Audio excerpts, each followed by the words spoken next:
evening, everyone, and welcome to Teens and AI's 6th Annual International Women's Day Global Demo Day. I'm absolutely thrilled to be here today to celebrate the incredible achievements of our young teens in the fields of AI and tech.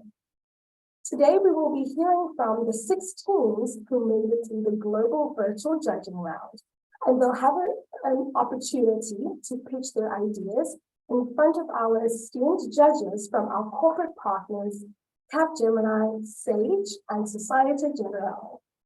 It's truly inspiring to see so many young teams coming together to showcase their talents and passion for AI.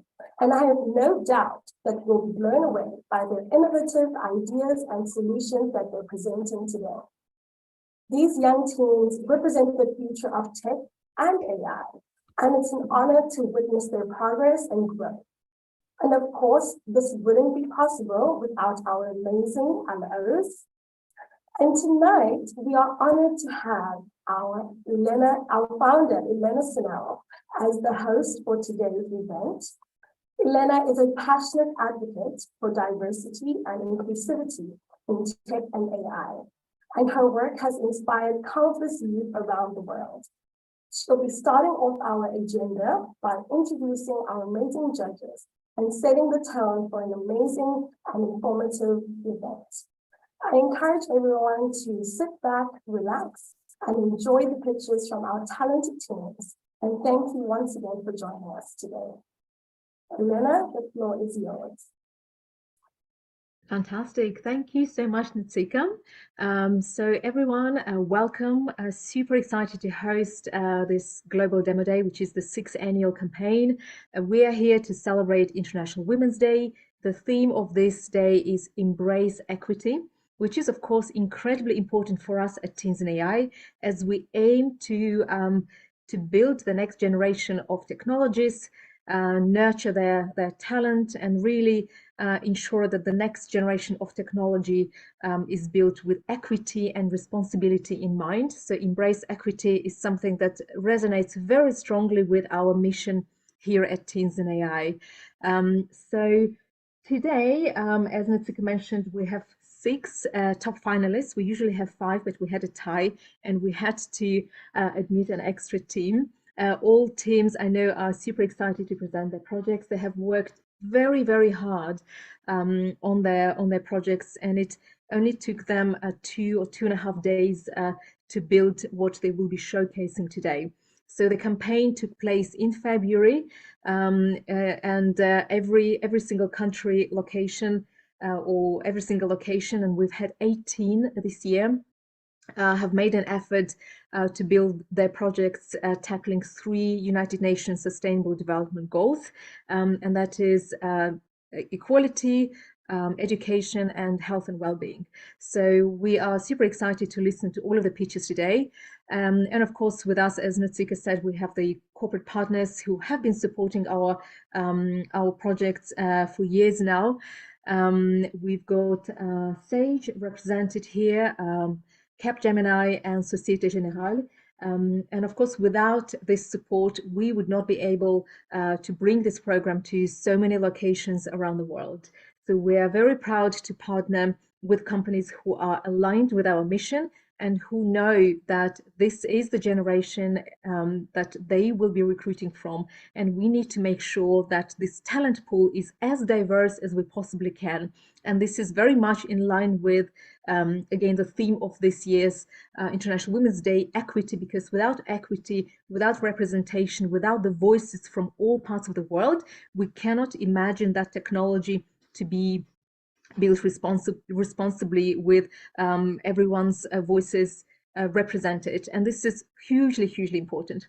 So on this note, I know we definitely have a trailer that I would love to show you, because I can, of course, talk about each location and every hackathon we've had taken place, but we have got a brief trailer to show you, which hopefully will just give you just a glimpse at what has been happening. And Natsika, I hope you've shared with the sound, and we can hear the sound as well. Yes, we can. Brilliant.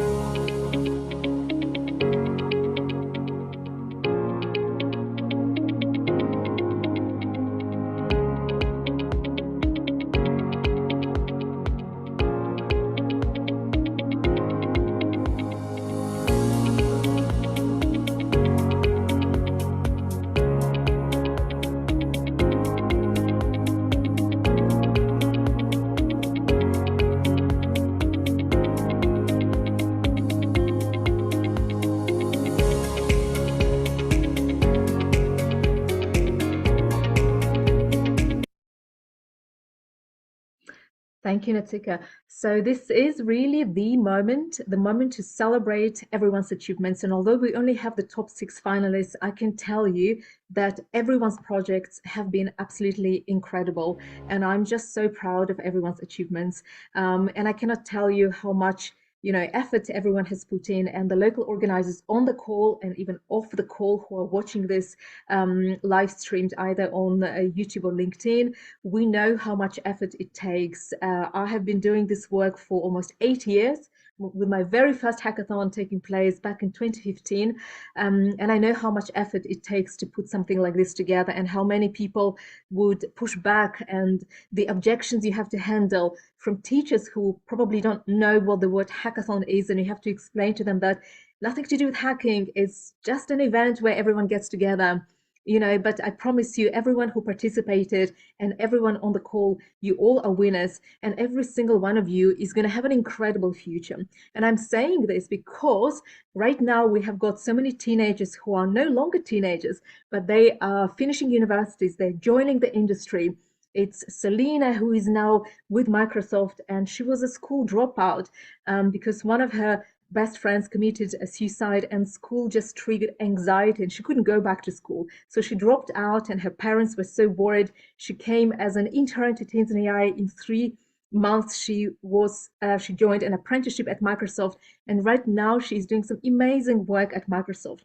And it's also Aoife, who came from a very humble, simple Catholic family here in London, joined our hackathon, had no interest in tech, and right now she's doing a master's degree, human computer interaction, and works as a UX designer at Avanade.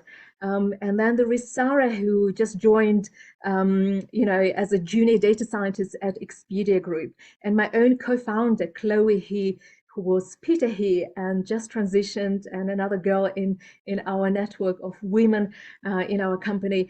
And they are right now doing this amazing research in fertility, one of the pioneering researchers in the field of AI and fertility. And I can go on to tell these stories for hours and hours, because I just know your future will be amazing. I promise you that. As long as you carry on, you remain curious, and you explore the opportunities that this sector presents to you.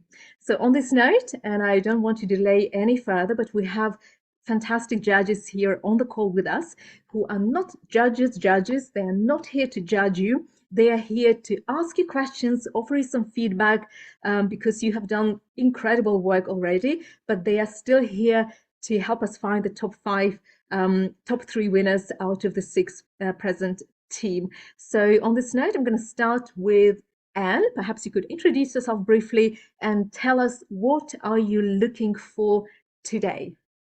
Hey, thank you very much, Lena, for the intro. I'm Anne Ledwith. I work at Sage. I have for about 13 years now in many roles.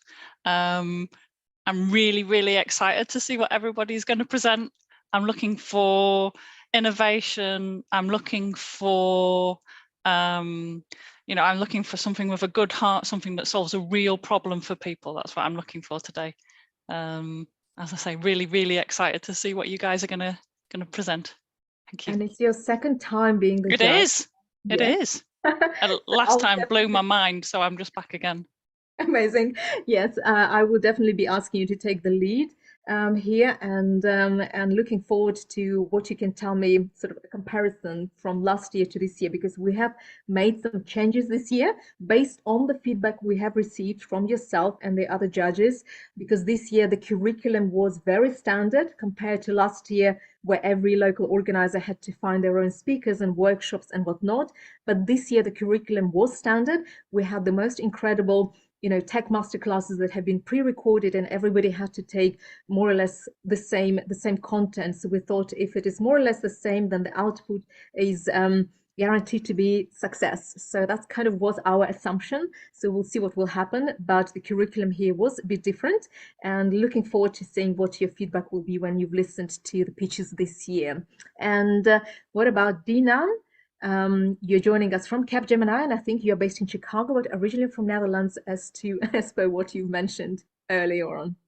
Correct. And I think many of you are in evening time zone. So bonsoir, good evening, masa al khair, selamat malam. Happy to be with you, and I'm extremely passionate about this topic, not just because the whole topic of sustainability, sustainable development goals, equity, and such, diversity are key values for our group as Capgemini, but also I've been personally vested in this as well. Having had a teen who is now no longer a teen, but also in university, that was part of all these types of initiatives, having been participant in many of these types of competitions in the past as well. So my daughter was doing similar things, and I really embraced this type of global collaboration and looking at how can we bring together this diversity, this energy, this passion of all of you to look at innovative solutions for the future. So proud to be part of this team and looking forward to seeing all of the solutions you've come up with. Amazing. Thank you so much for sharing that story. Similar story to mine then, because I also have a daughter, a young daughter, who was told computer science was not for girls. And that really inspired me. But if it wasn't for one teacher to tell my daughter that computer science was not for girls, by now I would be probably doing some development work in Syria, Palestine, or one of my favorite places, because my background is actually in international development and definitely not in AI or education. So, but it's good to see, yes, it all starts from our kids, but I'm so happy to see other judges' children also inspired and pursuing this very exciting career. All right. I love the global nature as well of this team. I mean, I personally have, living in the US from Europe, but lived in Tunisia, I lived in Indonesia and everything. And I think this global energy is fantastic. So really looking forward to hearing from you guys. Excellent. Yes. Well, we've had 18 locations, Dina, so it's going to be super exciting. And this year's locations, the top finalists are from Morocco, from Tunisia, where you've also lived, and they come from South Africa and Ghana. So you're really in for surprise and hopefully a pleasant one as well. So Julianne, you're joining us from Societe Generale. Could we please hear from you as well? Because I'd love to know what you're looking for today, and briefly introduce yourselves too. Yeah, hi, Elena. Thanks for having me today. I'm, like the other judges, super excited to be there today, to feel the enthusiasm, to feel the passion, to feel the creativity and the diversity, just like was mentioned by Dylan, to see all these different ideas from different parts of the globe, to see how our youth is seeking for AI, what's their vision on that, because on my side, this is my daily job to lead the AI transformation in a global financial services company. So I'm really thrilling to see what AI means for these kids, for how can they reinvent it, how can they combine it to solve really important problem aligned with the SDG brought by the UN. So really impatient, thrilling, and really open-minded to receive all this new information or this new vision of the world. So can't wait to leave the floor to the pitches. Fantastic. So, and before we go ahead with the pitches, just wanted to very quickly remind to everyone, and the judges will already have their score sheets ready. And if you don't, please do message in DMs, and Jess will send those to you very quickly again. But you should have, I hope, the score sheets. So the judging criteria: innovation and creativity, problem solving, because of course, if there is no problem to solve, why solve it? So we are definitely looking at how you have come to that problem in the first place and what kind of research and reasons behind this, the social impact, of course, because this is an impact first hackathon. We want you to change the world. So, and we want to see something that you've built that will really have an amazing impact on the world.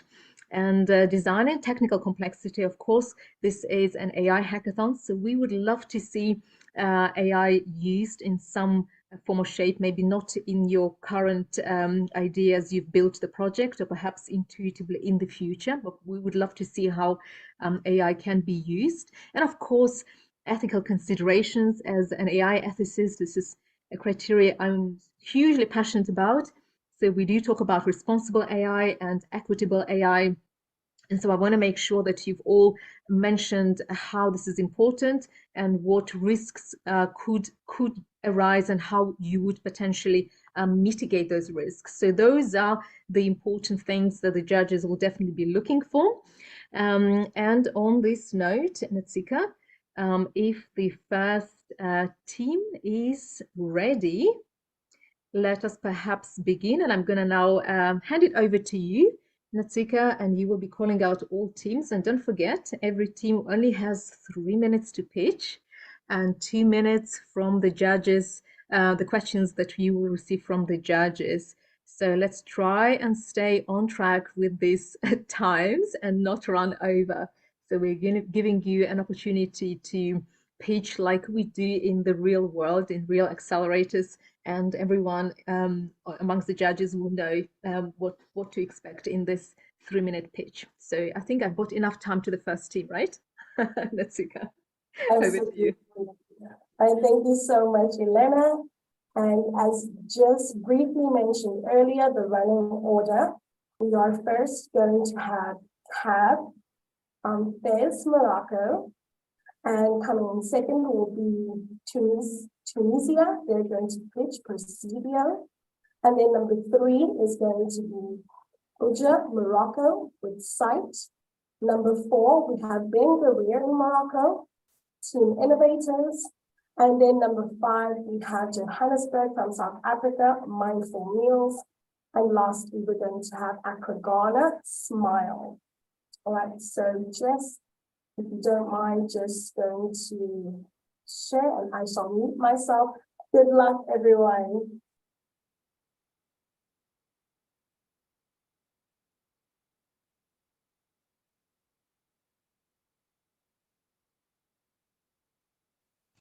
Hi everyone! Has any one of you ever faced problem with memorized lessons? We're sure that you do, and we do too. Everyone actually does. And as a team, we found this is the most common problem among us. That's why we wanted to personalize this process and help the students to find their own learning style through our quiz. And these learning styles were introduced by Neil Fleming from Lincoln University, who has passed away recently. This work serves as a tribute to him. But how can we do that? You might ask, right? Well, it's easy. We introduced to you Cave, our learning assistant app. So how do we use it? Well, when you're going to create your own account, you're going to pass to a quiz. This quiz consists of diverse questions, each one linked to a different type of intelligence. Then we will sort you a specific classification according to the way your brain gets ideas faster. Once your account is created, you use the OCR to scan the lesson you want to memorize. If you have auditory memory, our app converts the text and divides it into small audios that you can repeat until you feel ready to move on. If you are the optical or the visual one, our app arranges your text in diagram with possibility to choose colors.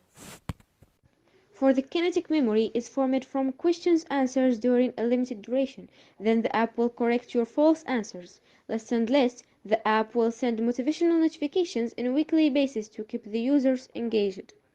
Now that the app is presented, we wanted to talk about the coding part. Our application is a mobile app written in Flutter.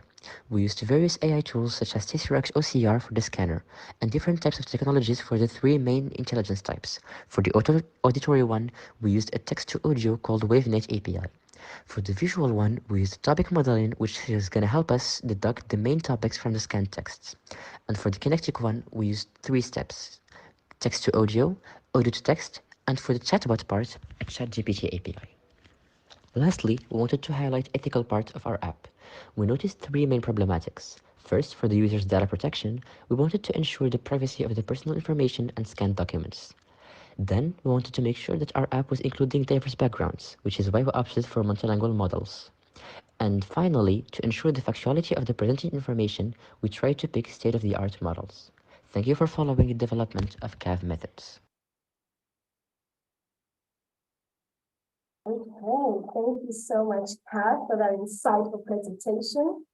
Now I'd like to invite our esteemed judges to ask any questions they may have to the CAV team, and for our CAV participants to please open your microphones and your cameras so that you can answer the judges.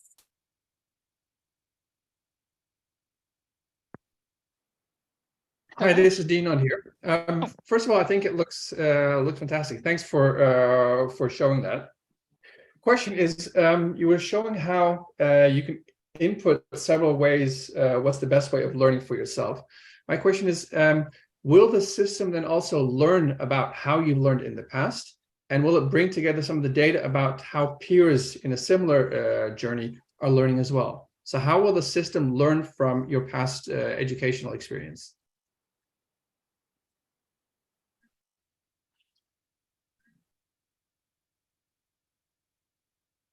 Can I answer? Sure. So that is actually one of our goals. Like, first, this is what you did now, and we also wanted to do something like, for example, we wanted to take the user's data and remind them, for example, to help them improve their way and to make them more efficient and to, for example, log into the application like more frequently. And that we also wanted, like, for now, we only ask the user's email. We also want to implement something, for example, to ask them like whether what problems they have in different subjects, for example, and also to follow them through the curriculum. Thank you. Did you have anything to think about the sort of sustainability of this solution?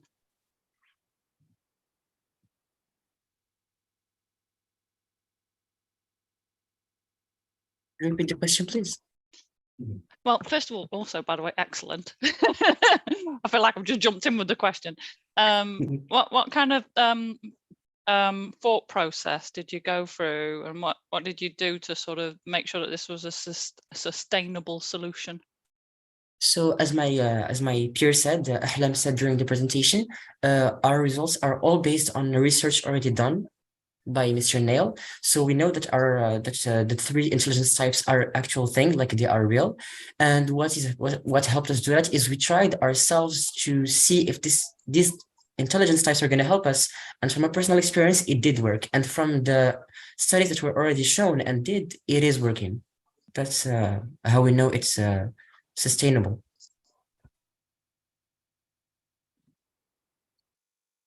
And do you have any idea, or because you say, well, the problem you want to solve is how do we better memorize our lessons, and something that we all feel or felt at some point in our education. But do you have a rough idea of the impact you would have if your solution was at scale and massively deployed? How much would it help? And for example, how would it help more pupils to go to upper education, or what would be the impact globally?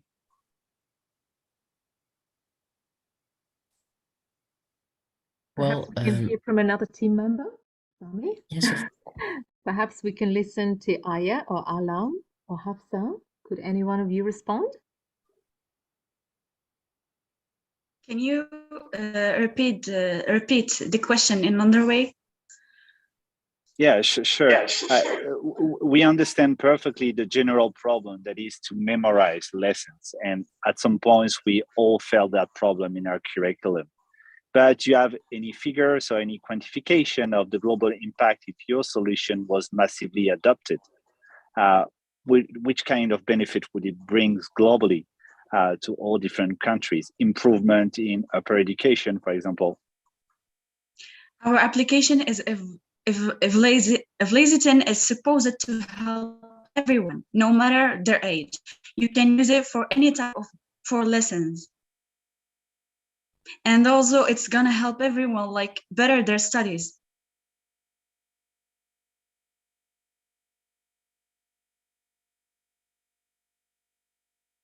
Thank you. Okay. So our judges, are those all the questions that you have for our team have? Okay.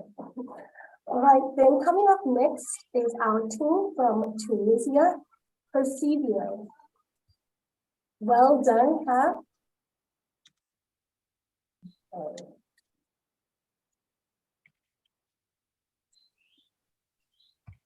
Hello everyone, welcome to our project presentation. This is our table of content and we tackle the visually impaired people problem, finding out that there are approximately 253 million people with visual impairments, including 36 million blind people globally. And to better understand this problem, follow our story. Once upon a time, in a world filled with technology and magic, there lived a 21-year-old young man named Mac Potts.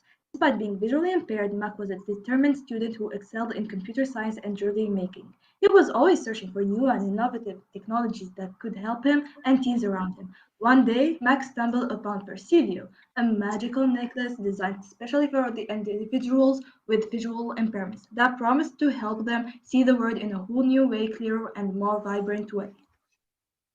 Thanks to the innovative object detection script, Mac and others like him could then detect obstacles, recognize text, traffic light signs, and even get directions, all by using speech recognition technology. And the best part was that Percivio was not only incredibly effective, but was also affordable and user-friendly, especially that it's a product that encourages small business owners to share their work with others. With Percivio, people with visual impairments could finally move freely and participate in all aspects of life, knowing that they had a trusted companion by their side, helping them be aware of any obstacle they might run into. Marcos describes our prototype. After creating his first account, he could connect his magical necklace to his AirPod. He was even more amazed when he found out that the mobile application was equipped with a simple object detection script, which used the Python image AI library and SpyQt module to make it interactive. With just a few clicks, Mac could input an image and receive the result of the object detection. He was amazed by how our product and mobile application worked together to make his life easier and more enjoyable. And to ensure the needs and desires of their clients, Percivio's team made sure to put themselves in their clients' shoes and were able to conclude what they wanted to. Be independent in social activities such as working, studying, and moving freely, but this can be a bit difficult because of the lack of confidence, the very expensive surgery, and the very expensive products with difficult user experience. Also heavy products such as smart glasses, and that's why they are needing cheaper and more friendly user product, and that's exactly what we are giving them. We respect our user privacy, and that's why we will not save any personal data such as civic places and places, and it will be saved locally in their phones. We will make our best to enhance our precision in object detection to minimize the accuracies. So, if you are just searching for a solution that can make a real impact in the world, look no further. Pivio is the answer you've been searching for. Thank you for your attention. This project was made by the incredible team, Miriam, Shaheen, Sarah, Iyad, and Ranil, with the help of our mentors. We are more than ready for your interesting questions.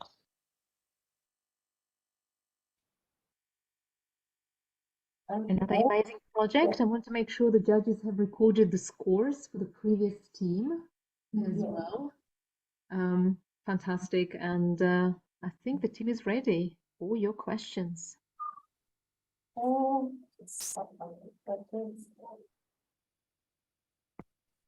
Hello. What considerations have you given? By the way, again, awesome. Just what I'd say. I think that everybody would love to have some sort of wearable that helps them navigate the world. What kind of considerations have you given to that app around accessibility for people who are partially sighted or blind?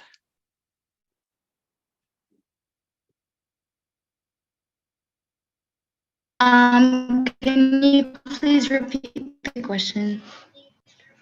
So, as part of the setup for the wearable, the necklace that helps you navigate.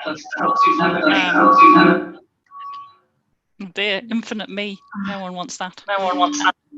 Okay, so you one, I love the persona-based approach, really thinking about the person that you're solving for.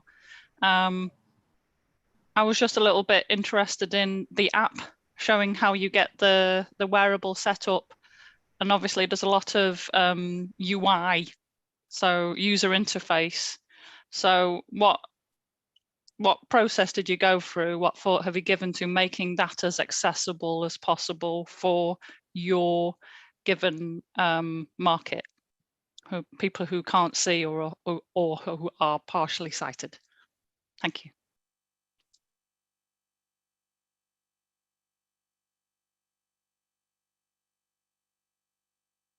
Team, just make sure that when one of you is going to answer the question, the rest stays muted, just to minimize the echo that we're hearing.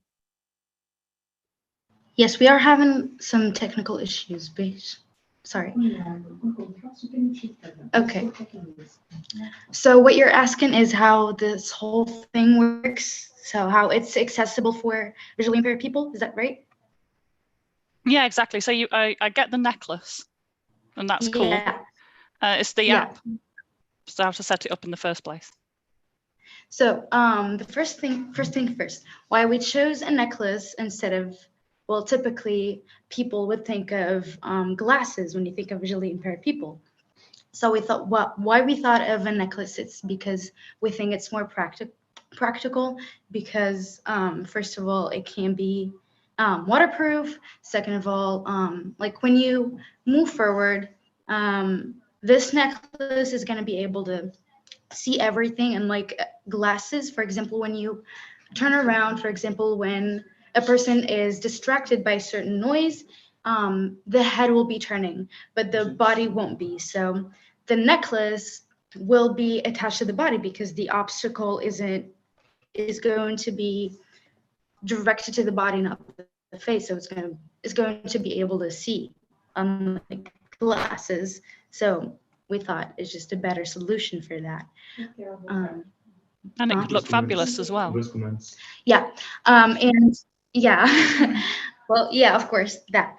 And how we're going to use the app, well, so the user, of course, they can't see their phone, so there's going to be voice command technology. There's going to be audio description, which is going to say out loud every content in the phone, like the buttons, what like any button or any feature in the app. So it's going to say it out loud. And for example, let's say the user wants to go somewhere, it's just going to have to activate the app and then just say, for example, I want to go to the nearest coffee shop, and then just going to give it directions. So. Great, thank you. Hi, first of all, I think it looks fantastic, and these types of wearable technologies, I really think we're going to see a lot more of it in the future. And I'm quite passionate about it as well, whether it's a watch or a ring or in the future smart glasses and everything. I always try to play with these things to see what the impact is. My question for you is a little bit technical, but a lot of the power of what you're doing is going to be dependent on the phone. You know, what we need to do is edge computing. In other words, the analytics needs to be done here instead of going to the cloud. So my question is, what can the phones of today already do? And what is on your wish list for companies like Apple or Samsung to say, this is what you need to implement in your new phones to be able to practically use it?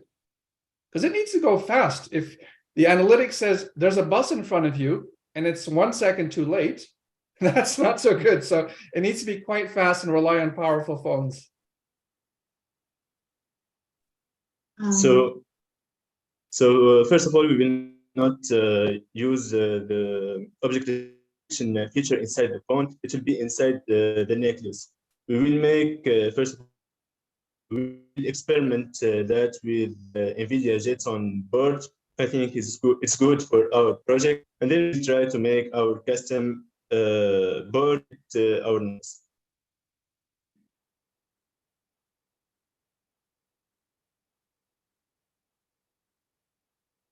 So I think you dropped off that last few seconds. Could you repeat maybe the last part of your answer? Hello, can you hear me? Yes, yes. Yes. Okay, so I want to add to what said actually. So I have some technical problems in my laptop. So we want to say that it doesn't only work like on the phone. So you don't have to just do the voice command and say, okay, I want to go home. Can you show me the way home? But there's also the necklace. There's this sensor I can show you if you want. We have a real life application. So do you want me to share it with you? Yeah, I'm not sure we have the time for that, but you've actually played around and tested it on an actual necklace, right? Not an actual necklace, but it's something a little like, it seems like a necklace. So we were going to use the sensors which senses the object. So this is what I used, but there are other sensors that are waterproof, that are way much smaller, that can be used, like it's the half of the size. So it fits for a necklace, and it detects the objects, and it triggers the code that we did in the application. So when there's this object, it's going to send a message to the application, which will then notify the user through the AirPods that there's this bus coming, and that way he won't be hit by the bus. Cool, thank you.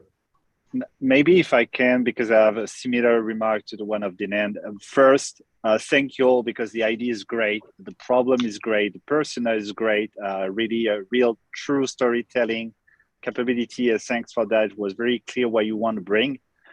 My point, do you think would be interesting or a good step for you to only work on a wearable device, just like was mentioned, to get rid of the phone? That would be less sophisticated, that is less computing power from AI from the phone, but at the same time would be able to address more market by being cheaper. So I think the idea of a wearable is very good, but do you think to have embarked AI with a dedicated chips in the necklace would be interesting for your plan? Actually, we're not only, the necklace is on, yeah, it's like we were going to use AI, but the other thing in our project, what makes us stand out, is that we are going to help and encourage small business owners who create handmade jewelry. So we wanted to choose this field, like the wearing necklace, or like maybe we can add some features like bracelets. And then the thing is that we were going to encourage like small business owners, like as teenagers, to create this handmade. So the necklace is going to be handmade by some like strings, or like we were going to help like individually impaired people, and also we were going to help the business owners who have create handmade. All right, I think that was amazing response and really great feedback from the judges. But this is not your second opportunity to pitch, and I think what you have already pitched is amazing and good enough. I think everyone is super impressed, and this is another team, second team only. I'm just looking forward to what the rest of the 4 teams have got. But amazing idea, and thank you so much to the judges. Natsika, I think we should carry on. Otherwise, we will be here for 3 hours. Absolutely. All right, we're just going to give the judges a minute just to write up the scores, and then we're going to play our third video from Sight from Ojo, Morocco.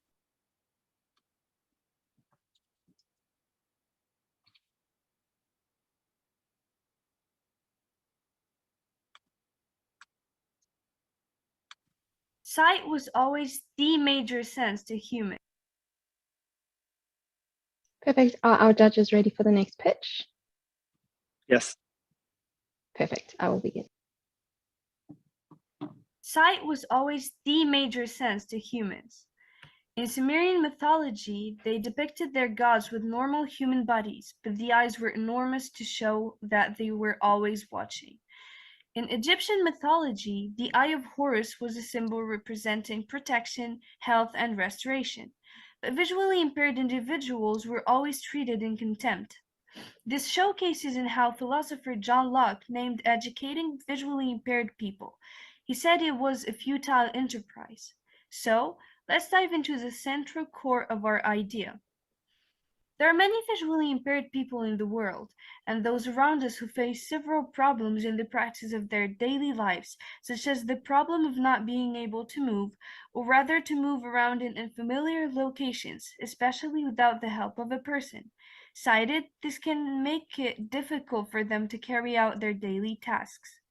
There's also a problem of inability to access information, such as the access of visual information, which affects learning, staying informed, and making informed decisions.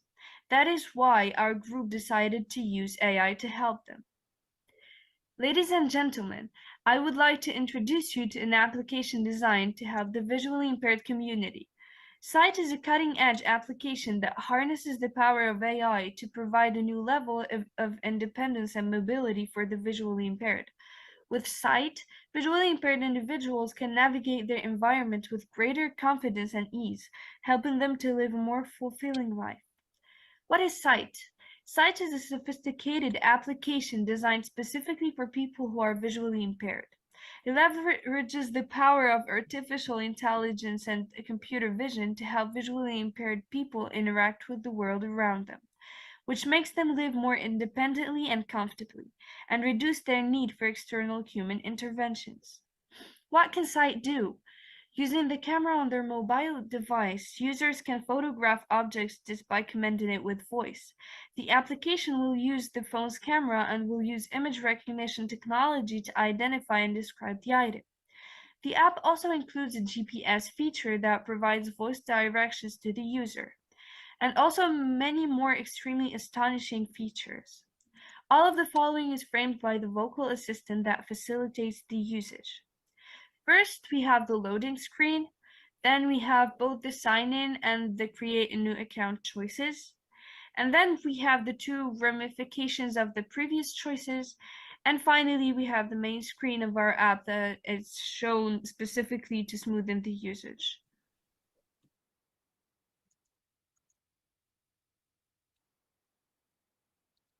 All right, thank you so much. Okay, and now we're going to welcome our judges to ask questions, but before they do, I'm only seeing Anis and Lina. I'm just wondering whether the other teammates have not changed their names. Ahmed, Ayub, Malak. And there's Ayub, amazing. Okay. Whenever you're ready, judges.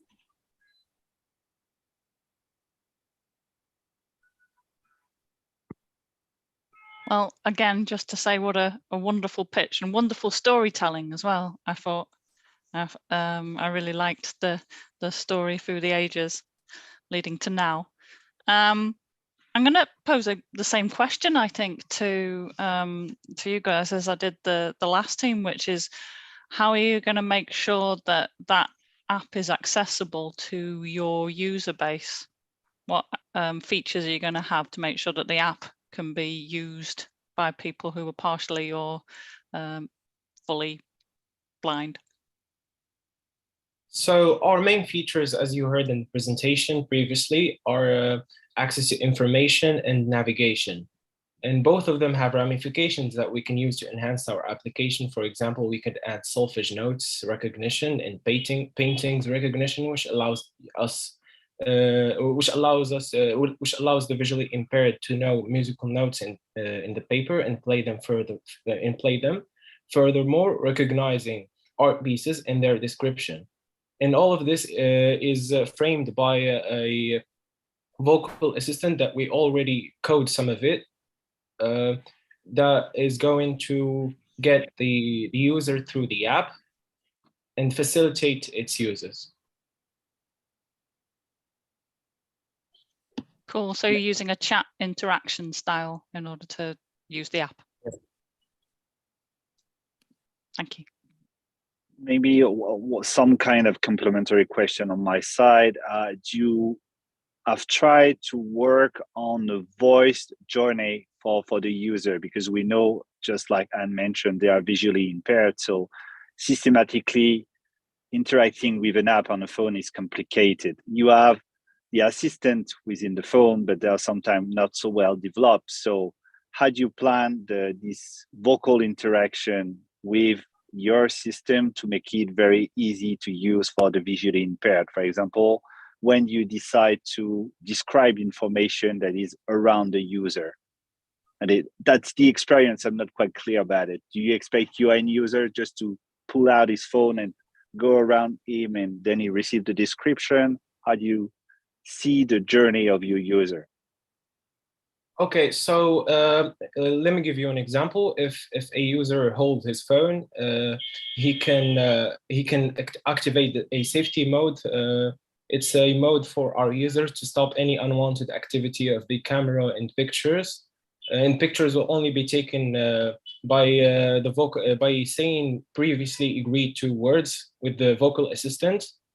So when the vocal assistant hears like a previously agreed to word, it's going to take a picture and it's going to describe it to you. Okay.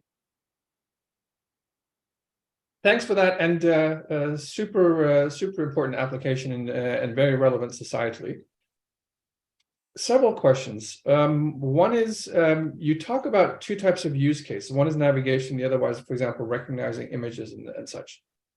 Technically, they require two different types of solution. Navigating will require more edge computing because it needs to be really fast to see what's happening.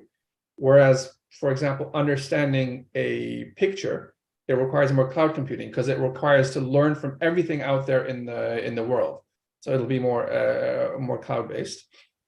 One is, which applications have you already experimented with in putting into practice?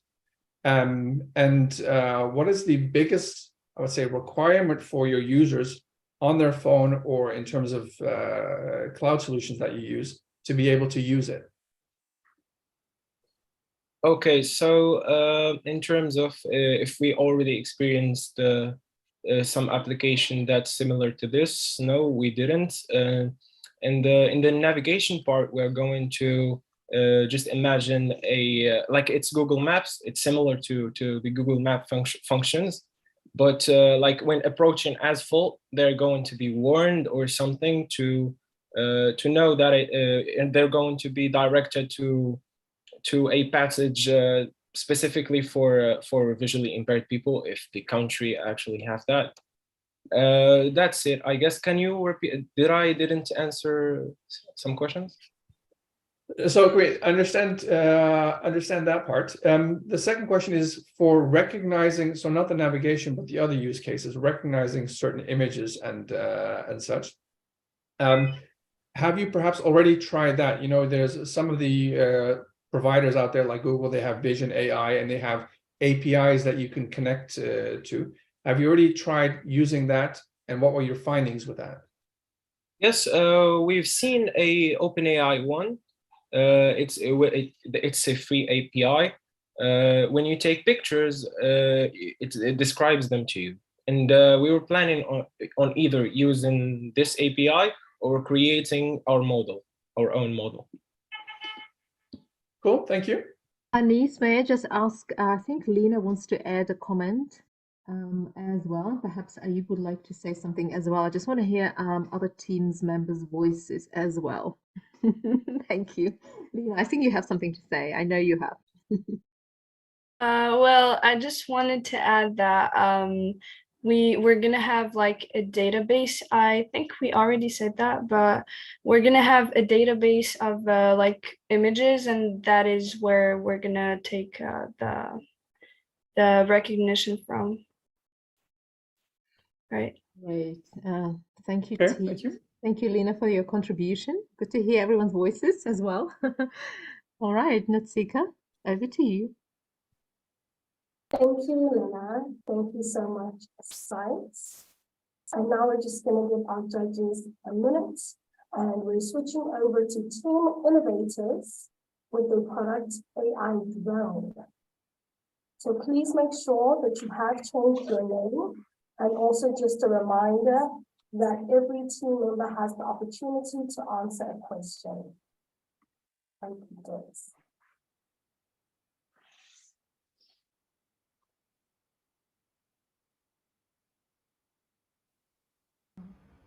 Hello, my name is Sarah. I'm from Morocco. Today, me and my team will present to you our project, which is on the third Sustainable Development Goal, good health and well-being. Natural disasters such as earthquakes can strike suddenly and without warning, leaving people in vulnerable situations and in need of urgent help. Look at what's happening now in Turkey and Syria. More than 4,000 people died and only 8,000 of them were saved. Why?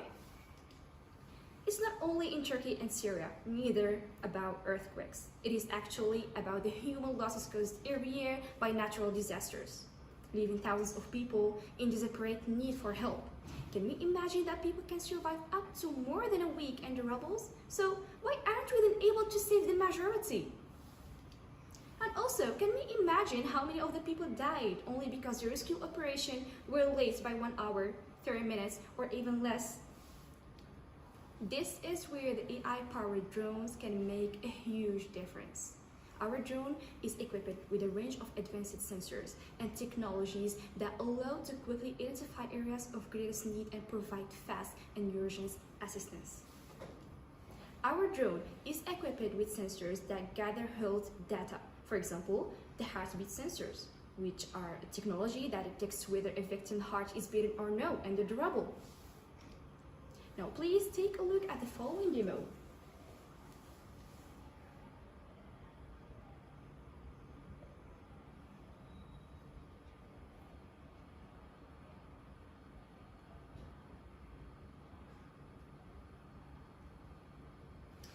About ethics, our device respects all ethics such as bias. There's no discrimination.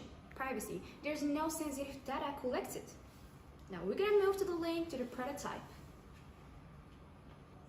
So our application gives us access to more than one drone. We're gonna just click here, and we will have access to the victim's locations.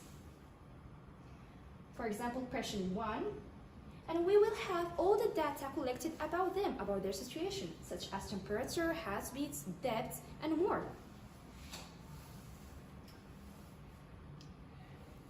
With our cutting-edge AI technology, we can revolutionize the search and rescue operations and reduce the damage of natural disasters worldwide.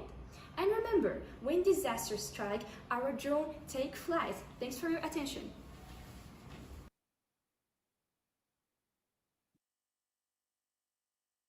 Thank you so much, AI Innovators. Alrighty, now we're going to invite the team to open their videos, if they do have videos, and to answer our judges' questions. Remember, we have 3 minutes for questions to allow for the time together. Super cool, guys. Of course, highly, extremely important as well when a natural disaster strike, which we've seen recently as well. So extremely relevant. Question is, if you look at one is the drones there, and 2 is the types of sensors there. What sensors are already on drones, and which ones do you need to add? And have you already seen some drones that add all the sensors that you want to be able to do this? Can I answer? Please go ahead. Okay, well, as we said, our drone is equipped with sensors. So we're gonna collect data about their depth and the rubble, the type of material about them. Is it iron or is it stones? And also the heartbeat. So we know, is the victim alive or unalive? And also the temperature. So all these sensors are affordable, such as the View Pro R, the temperature remote sensor. And we have Key E Pro Raman series for detecting or data of type of materials. And we have also vibro material lasers for heartbeats, and also Linux sensor 6A for heartbeats. So those sensors are already available today to implement size-wise on a drone? Yes, they are all affordable and available. Cool. Thank you. Maybe one question on my side. Thanks a lot for the idea. I think it's brilliant. Really, it resonates with what we've seen recently, of course, but you made it a bigger problem and reminded us that there are a lot of things happening, distinct than what AI can bring. However, I have a question about the question of privacy, because during the pitch you went very, very fast on it, but you're still collecting, I suppose, images of potentially dead people. So how do you manage that? Do you only keep technical sensor data that is only temperature? Because I think it's very important. We are in sometimes mourning moment for some families, so it's very sensitive data in the end. So maybe I'd like to have more detailed view on that from your side.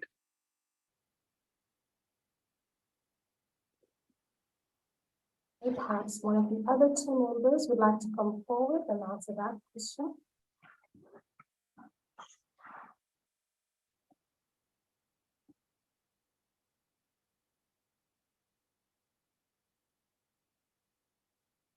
Malak, Fatima.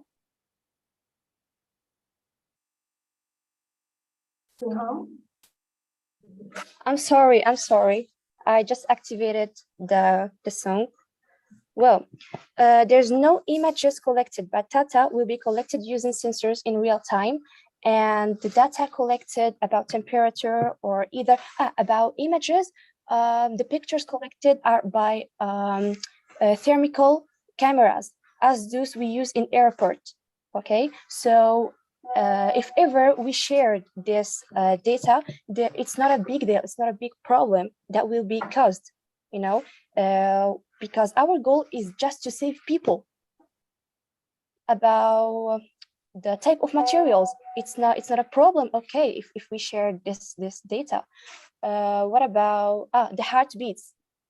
Our goal first is to save people's lives. So it's not a big deal of sharing this data. It answers my question. It's only technical about temperature, I hope I answered your question. Yeah. And if there is I think we have a bit of a lag, but that's okay.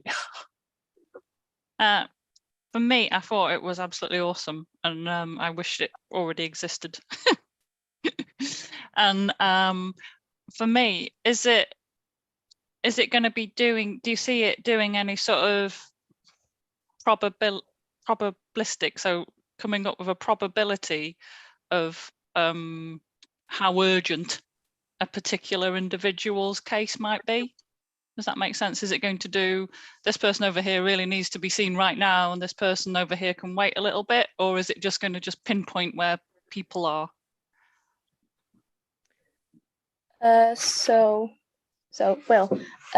data collected about, so our drone and our sensors will spot victims and will classify them, alive and unalive people. Okay, so in case we have a quite little amount of rescue teams, we should prioritize the rescue effort. So for example, if we have a victim that is on, for example, 25 meters in depth, and we have another person that is 2 meters in depth and has, for example, 80 BPMs in heartbeats, we gotta save him first. This is in case we have a quite little amount of rescue teams. Okay, and about, did I answer your question? I think so. So it is doing some prioritization ranking of who should be seen first, or where we should actually make our rescue effort.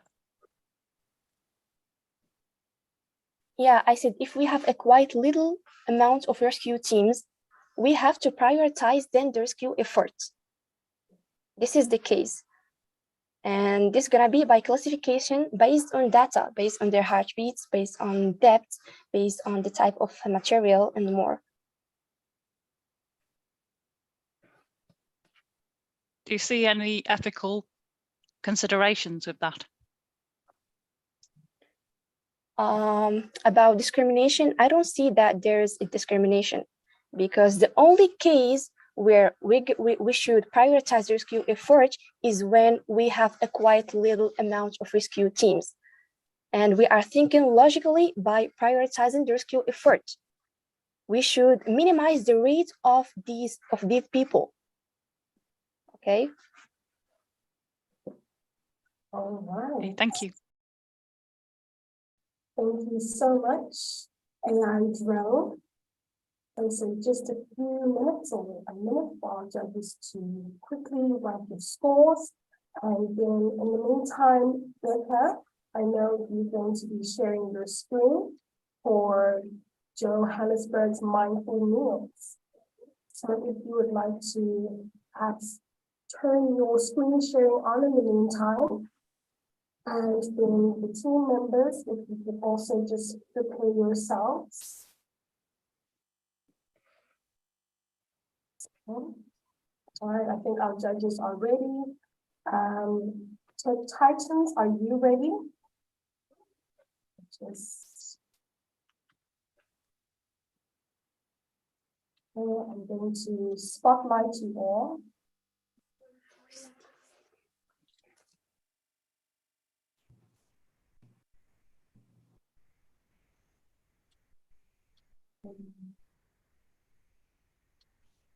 Tech Titans, can you unmute yourself so that I can hear you?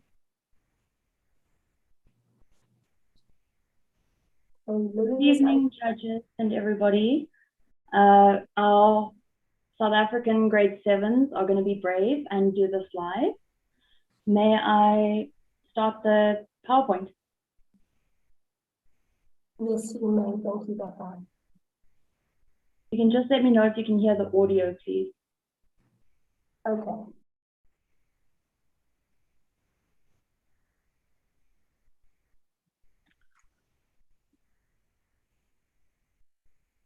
So we can't hear the audio, unfortunately. Okay. Is there a share audio on Zoom, perhaps? Yes, there is. Or share, that is it. Let's try that again. Share audio. Problem solving. We are doing SDG3. Good day, judges. Our group name is Tech Titans. We are innovating the future of problem solving. We are doing SDG3. How might we improve disease prevention and health and well-being? Our app name is Mindful Meals, and it helps people with chronic disease and those in diet to find help. Good day, judges. Diabetes in South Africa is the highest in Africa, with an estimate of 96,000 deaths due to diabetes. Food is not being used sustainably, where it could be used as a sustainable diet to help manage diabetics.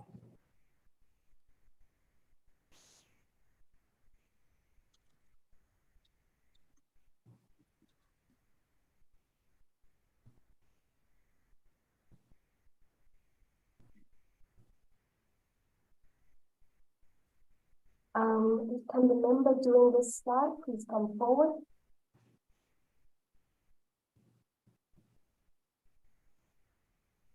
Let me just check in with the other students. We have some connection issues. Would you like us to share the video coded shared earlier? I think that's going to be the best solution here, please.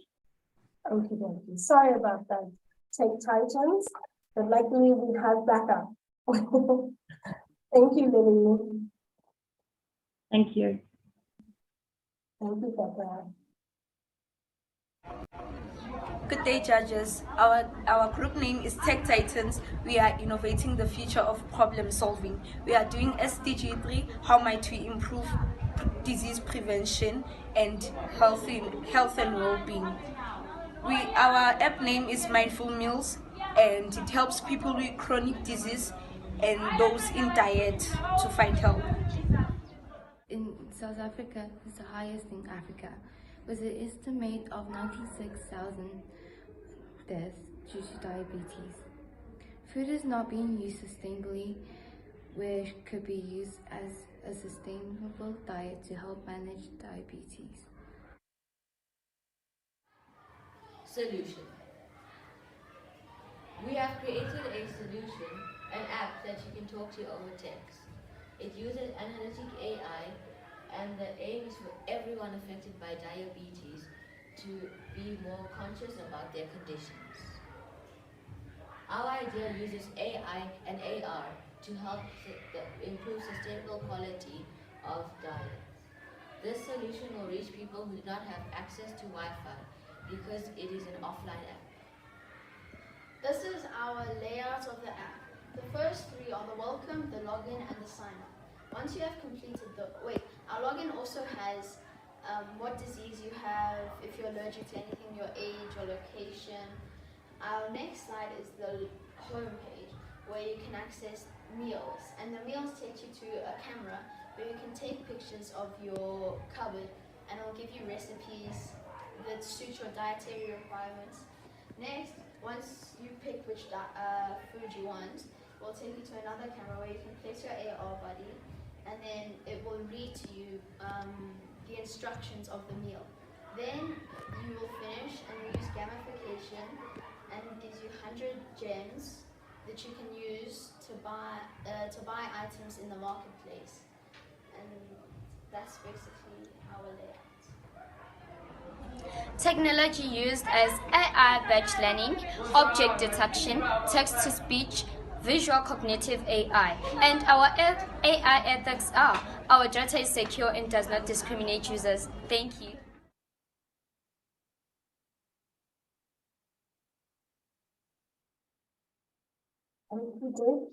Awesome. Thank you so much, Tech Titans.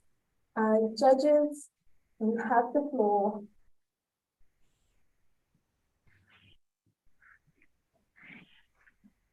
Sorry, judges, may I just note that it is Lily that is representing for questions. The other team members are no longer able to connect at the moment. And we do have 2 students from Youth Opportunities SA who were not able to be here tonight. They don't have access to attend.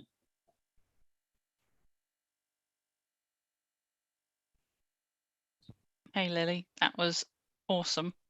Thank you very much for that. Definitely an area of unmet need. I love the fact that it's also available without the internet, but I'm guessing some of it you will need in order to unlock some of the features. You're going to need some internet access at some point. Is that right?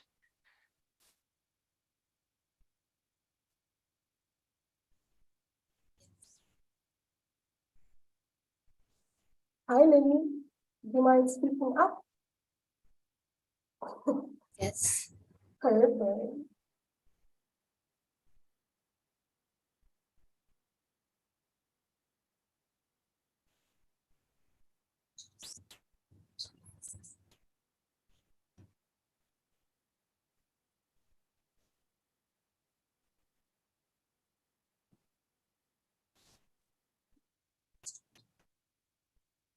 Lily, is it possible for me to answer on behalf of the other participants? Yeah, sure. Okay, great. So the app will be, the updates that will happen to the initial download of the app will be in our case in South Africa and in Africa as a whole, would be at a place where there is Wi-Fi. So that would be maybe a school if they have, or a cafe or something. And then each update that happens, there will be updates there. Otherwise, it's held on a database backend that is small enough but downloadable within the app. So updates won't be necessary continuously. It'll just be an iterative process. Great, thank you. That means they can be a lot more portable, can't they? And take it lots of places that other apps just won't work, which I think is great. A needed solution for African countries, yeah. Maybe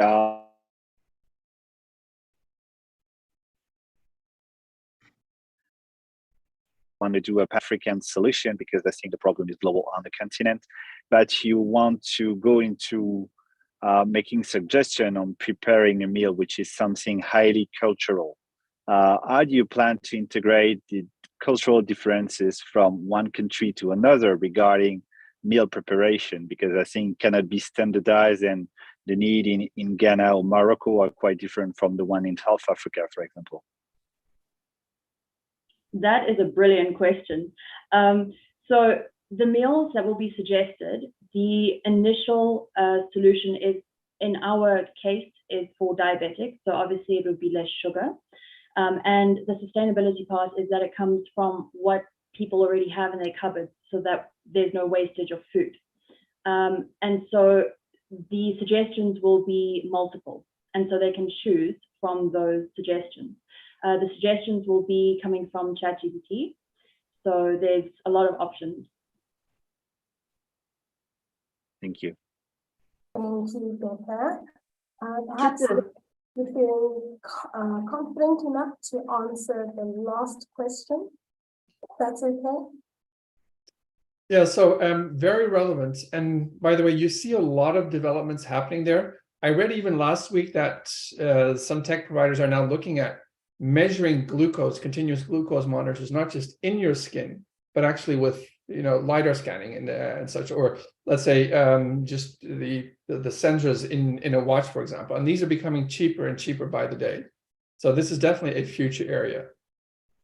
Now, knowing from my own experience as well, knowing what's good and doing what's good are two very different things.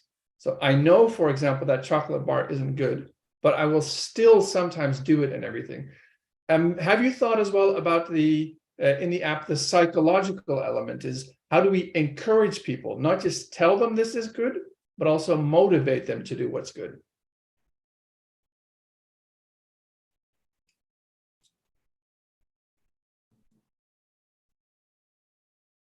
There will be gem and things rewarded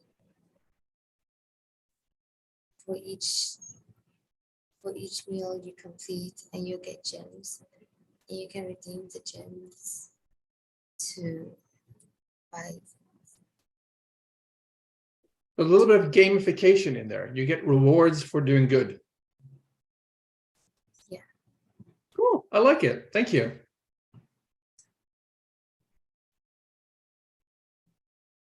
Thank you so much, Lily. Amazing. Okay. Well done, Lily. You've done really, really well. And sitting here, for the rest of your team, we applaud you. So well done. It's not easy. So amazing. I hope you come back next time again with another project. So well done. We need more of Lily in the text. So well done, Lily. I can feel. I felt your nerves, but and I know it's not easy. But we all are here rooting for you. And for every other participant as well, of course. So well done. Okay, Natsika, I think we have one more team, right? That's correct. And our next team is Smile from Ghana. And Jess, are we going to pull up our screen?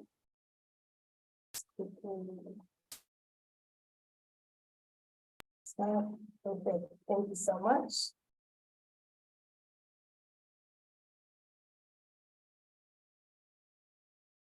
Team Smile, and we are doing SDG number 3, good health and well-being, and we are focusing on mental health in teens. Our idea is to... Sorry, are you able to hear it? Yes, we can hear the sound. There was a bit of a lag, though. Okay, perfect. To make you a new friend, an AI that is specifically designed to interact with you like a person would. This data shows how alarming mental health is, as an estimated amount of 7% of deaths in teens last year alone were caused by just depression, one of the many forms of mental illnesses. How much more if there were many other? So now let's talk about Smile AI, a diagnostic AI that reads the user's moods, identifies speech patterns and keywords to inform you or many other of problems that you may have and help you to deal with these mental health issues. Our AI is interactive as a person can be. It's available across all platforms using Python and JavaScript. and it's customizable for whether it's either a principal doing a general survey to find out how the mental health state of his students are, or if it's a therapist needing a way for their patients to be more expressive as they like to be on their phones a lot. The key features of our AI include diary mode, which is an outlet for the person or the user to write out how their day feels, but based on keywords that they use, such as something like suicide, depression, maybe even murder. It may take action to either inform the user by giving them information that such cases aren't for advised, or even just inform an important other that these are what is going on, so you might want to keep an eye on them. Then, based on the user's conversation with the AI, should they have any medical records that shows any form of mental health issues such as ADHD, depression, suicide, it can inform their therapist, help doctor, family members, and just anything to help keep an eye on them and to help them progress. Lastly, our AI tries its best to engage in a positive environment by trying to consistently be positive whilst they are conversing with them and linking them up with people who have gone through similar experiences should they identify any mental health issues in order to help them cope. This is the background of the front look of our AI, and this is how the home page, the diary mode that's at your rightmost, and the AI and user conversation side.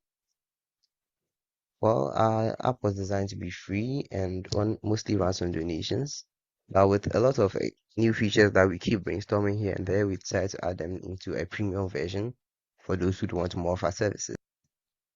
I am Team Leader Echo, and thank you for your time. Fantastic, thank you so much. I'm seeing Vincent is here, and I'm also seeing Pivio. All right. Do you like to unmute yourselves?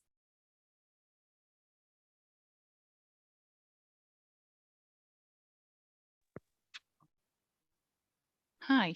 Again, an absolutely wonderful solution. For me, again, an amazing. It was great to see the stats. You'd obviously done your research. You understood the market. You're thinking about the people that you're wanting to help. So absolutely fantastic. For me, you know, we're talking about some very sensitive information here. So how are you going to sort of protect that information? And then also, how are you going to put the user in control of what happens when the app detects that maybe somebody is in crisis?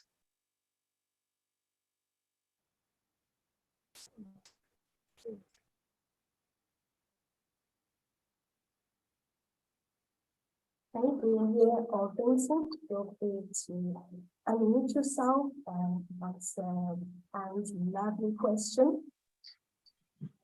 There we go. Hello. Hi, Vincent, we can hear you.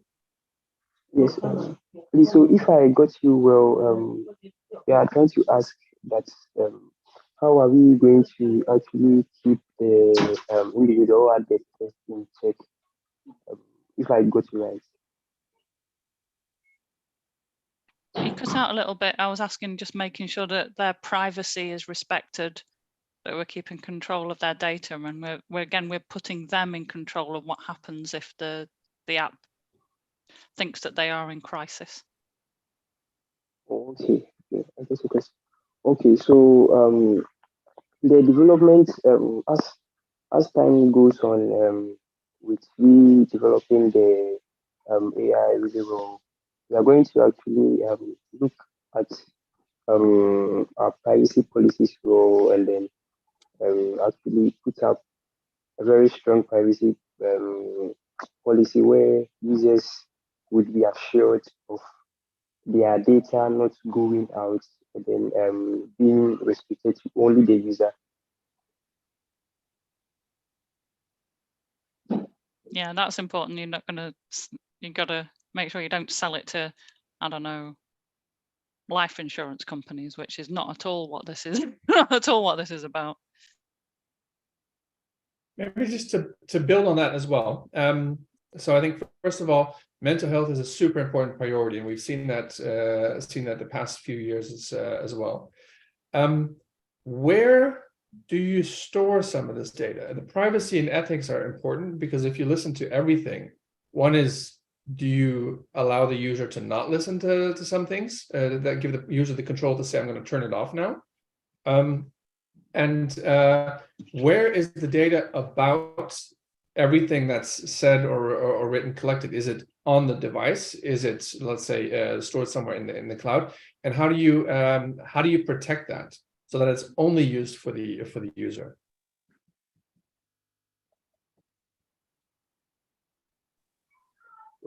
Okay, thank you very much. Please, we plan to actually store the information in clouds under a strong security. We plan to protect it like under our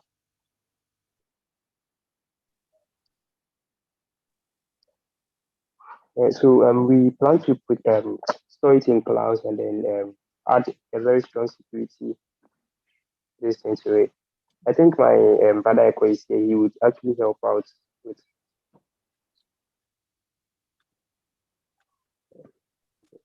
Hello. Yes, I'm also from Team Smile. Sorry for my late entry. To answer the question on if we would use the cloud service or if the device would store the data, I believe that it's best for the device app to store relevant data, such as most recent history based on certain keywords, so that it can immediately send out responses. But on the general, the overall information will be stored on the cloud, so that in the case where one may need to, should I say, reopen a new account, maybe a new phone, a new device, they can always revisit and re-upload their data. Okay, understood. Thank you. And just to build on that a little bit, how do you ensure that the user wants to use the app and that they don't turn it off on the occasions when it's important? In other words, from a mental health perspective, if people are depressed, they might actually say, look, I want to forget this phone because it's just watching me and I want my privacy. So how do you ensure that it's used at the crucial times? And not just, okay, I'll turn it on, I'm feeling happy now, then I'll turn the phone on. But when I'm feeling bad, I'll turn it off because I know it's listening to me.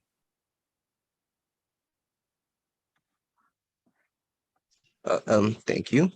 For that part, I believe it ends up being more of a user's personal choice, because the app will try to act as a friend, a place for writing out your how you feel, your emotions, how everything is going around with you. Because in this type of case, it works similar to if it was an in-person visit, as if you don't want to tell them, you genuinely have the right and the choice to not tell them. So I believe this ends up more of the user's personal choice, and if they want to, should I say, help themselves develop, than personal initiative. Thank you. Maybe one last question.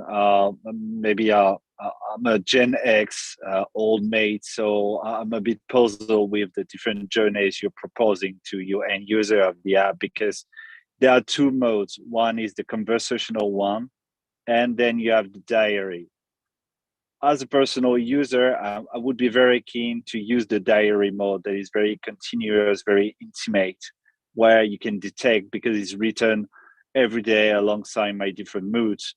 But myself turning out to virtual assistant to have a dialogue with no feeling in front of me to manage my anxiety, well, makes no sense for me. So my question would be, is it only a Gen X problem? And is it okay for your generation to do this kind of things? And it's okay for me, but it feels weird for me in terms of journeys.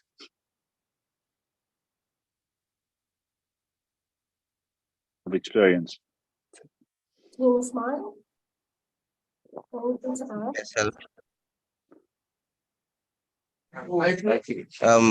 To answer this question, while we don't specifically focus on any specific generation, I I did take this from a point of view that it's focused mainly on current times, as right now teens in particular are mainly centered around their phones. However, this app also does work with the older generations and other generations as well. As with new times, we all slowly get more and more accustomed to using our phones. And as you said, with the older generations, it would feel a bit weird and odd to use your phone as a diary, ask it to take out the old feeling of writing. But at least with this, it also gives you an option that you know that, okay, my book isn't missing, everything is gone. Okay, I know how I'm going to type this, I know what I'm going to do. Because in some cases, if you are out of ink, you can't write. If your book is missing, you can't write. No, sorry, that was not my question. I mean, using the phone as a diary is okay for me. I mean, the thing is, entering a conversation with both on my anxiety problem rather than going out to a friend sounds weird to me. Writing that down on diary is okay, but the experience of talking to a bot of my anxiety, I mean, talking to a statistical algorithm just to give me feedback, really looks weird to me. I just wanted to make sure that it does not look weird to you. I mean, the bot part. Oh, okay. Okay, in that regard, yes, yes, it may look weird to some people from a point of view, but I feel like this ends up becoming more of a personal thing because if I'm understanding you right, you're saying that you feel comfortable or you're okay with using the diary mode, just that you don't want it to replace the classic feeling of should I say having a conversation with your friend. Yeah, Or that's am it. I? So that's it. Just wanted to know if it's a question of generation or not. Okay. Well, it's not the main aim of this is actually just to help you express yourself. Because for some people, they have very high social anxiety. So even though they may have friends, they may find it very difficult to put it into words or just genuinely find a way to express themselves.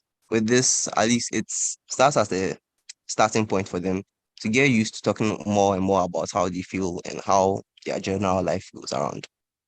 Okay, thank you, Carl. Okay. Unfortunately, that's all we have time for the questions. Okie dokie. So, at this point of the evening, I would like to extend my gratitude to all 16s who have pitched. Your presentations were nothing short of remarkable, and your hard work and dedication really shone.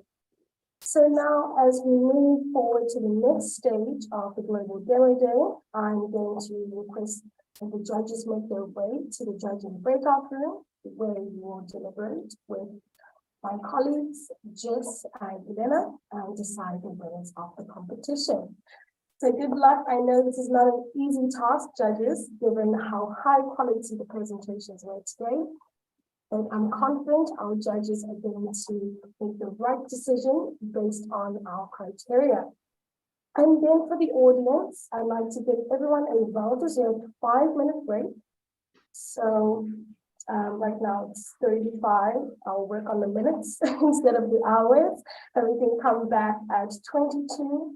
So grab some refreshments, stretch your legs, have a quick chat, and then we will come back to hear what the judges have to say. In 10 minutes time, we'll play a little quiz while the judges are still busy. Thank you. So I'm sending the judges. Right.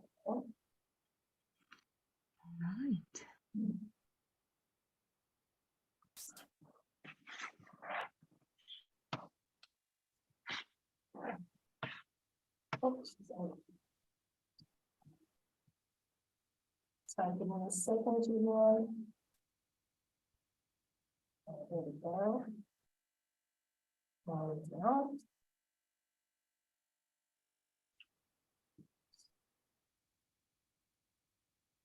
Apologies, my computer just slowed down.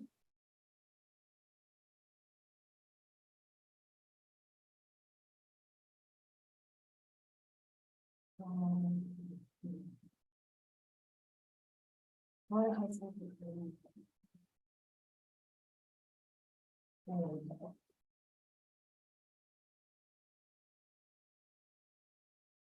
All right, fantastic. I think because it's 37, let's make the 5 minutes starting now. See you all soon.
Amazing. I'm seeing everyone is joining. So I'll give you 2 more minutes to stretch your legs, get a glass of water, and then we'll begin our IWD quiz.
Okay, and for those who are online, I'm seeing 19 people have joined the game so far. Amazing.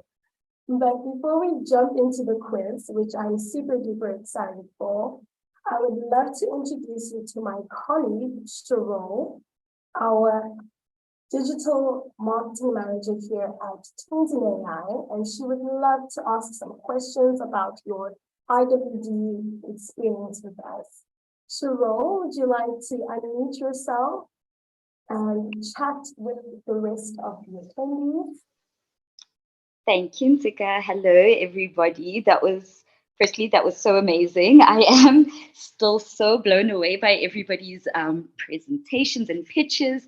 Amazing job. Like Ntika mentioned, I just wanted to find out from whether it's an LO, our previous judges or speakers or mentors, if you guys would love to just share with us live, as well as everybody tuning in on YouTube, what your journey has been like leading up to Global Demo Day. Would anyone love to share their experiences with us, what you've thought so far, anything that really comes to mind, and possibly also what you would like to share for teens who would love to participate in the future, or LOs or mentors as well. Please feel free to unmute yourself and just share your experiences with us. And if you're feeling a bit shy, you're also welcome to start typing away in our chat.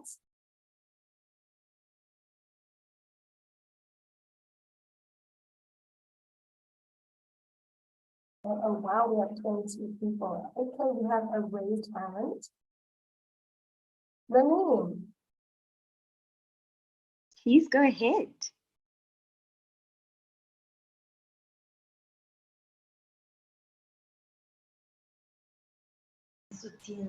Hi, everyone. I would just like to share that it's been a great experience participating in this hackathon. I had no previous expectations. Even if I had any, they all turned out to be completely false. I didn't have very much information about the whole topic, but participating in this hackathon taught me so many things. I feel like I came out with a whole different perspective as to what artificial intelligence is. I made friends while working with an amazing team. And yeah, I'm just really excited for the results, and it's been exciting. So yeah. I would like to say for two people that hasn't applied or participated yet, I just want to say that you should go ahead, even if you don't think you're up to the challenge. I think it's good. Just try it out and see what it's like, and I'm sure that you will like it. So yeah, that's it. Thank you. Hello, can I share my experience? Please do. I just wanted to say that this hackathon was a really great opportunity to make new connections, because my team was just full of really insightful people with their own ideas, and it was really unique experience. Our mentors helped us a lot. I learned a lot of things, especially in the AI field. I came to this hackathon not knowing anything on AI, and it really helped me develop my my knowledge on this subject. Also, this was on a personal level, I really felt like it helped me speak up more and express myself in a better way. Oh my goodness, that's amazing. That is absolutely amazing. I think you both have shared such insightful aspects of your journey, especially, considering that, you may not have had the experience before. So this is really amazing. Thank you. Also, I just wanted to, Sorry, go ahead. I really wanted to thank Teens in AI for this opportunity that they gave us. It's wonderful, to see other teens just like me to all together just in one goal to know more about this subject. And I also wanted to thank one of our mentors, Miss Marwa. I think she's present here. She was really open-minded with all of our ideas. She always listened to us. That's it. Thank you Sunny. Thank you so much. Lovely answer. And then I would also like to hear from one of the mentors, Becca. You're quite a present mentor. Would you like to unmute yourself and tell us about your experience at the Johannesburg Hackathon? Oh wow, I won't lie, on the spot. Hi, I'm Becca.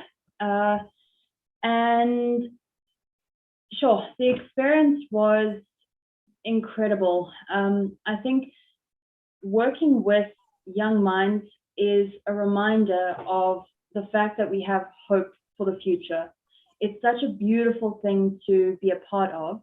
So thank you for the opportunity. And I look forward to seeing great things come. And yeah, we rely on you guys. So it's very positive that it's going in the right direction, and we're going to have a kind and sustainable tomorrow.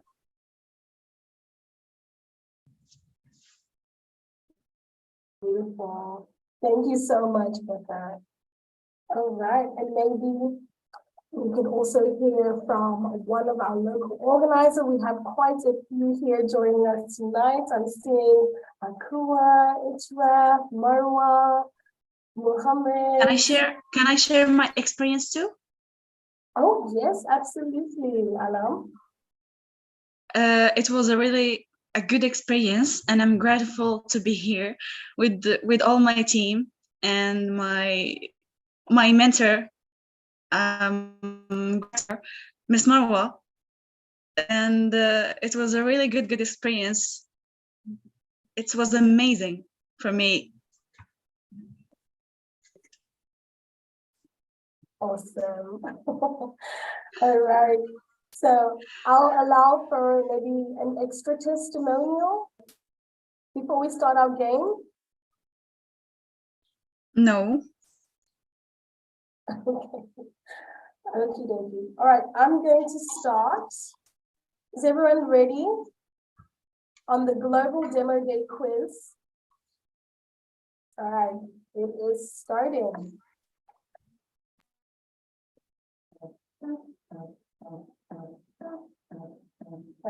20 seconds.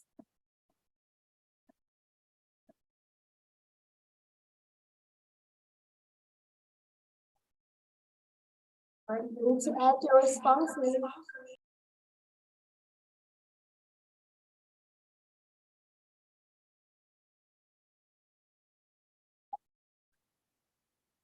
Okay, so the question there was, what is the theme for International Women's Day 2023? And the answer to that was innovation and technology for gender equality. So you chose the perfect year to join IWD, right? Okay, let's Hi. get to it. Can I share my experience too? Yeah. Let me just pause. Well, this was one of the greatest experience I've ever had. I gained knowledge and I really felt the importance of collaborative work, like they are minimized thinking. So finally the solution will be so genius. And also I came up with a clear vision of my future because I really love this file. And I hope that I keep on searching about this and gain more knowledge. And thanks for giving us the opportunity to, words cannot describe my feeling, and thanks a lot. Oh, thank you so much, Sarah. It's so amazing to hear the wonderful experiences that the teams had and how this was your introduction to data science, machine learning, AI. It's amazing. Okay. Oh, sorry, I'm just looking at someone inside. And then for those that were on the quiz, the question was, what is the name of the first woman to win a Nobel Peace Prize? And the answer to that was Marie Curie. So 7 of you got that correct. Well done. Next question. What is the official color for IWD? Okay, the responses are coming.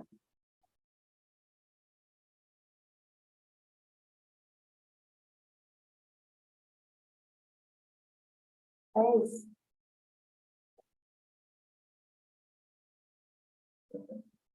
Okay. Oh, we had quite a wide panel of answers there, but the correct answer, I know it says orange, apologies, my mistake, but the correct answer is actually purple, and 4 people answered correctly that the official IWD color is purple. Well done to the 4 of you. All right, next question. The symbol for IWD is which flower?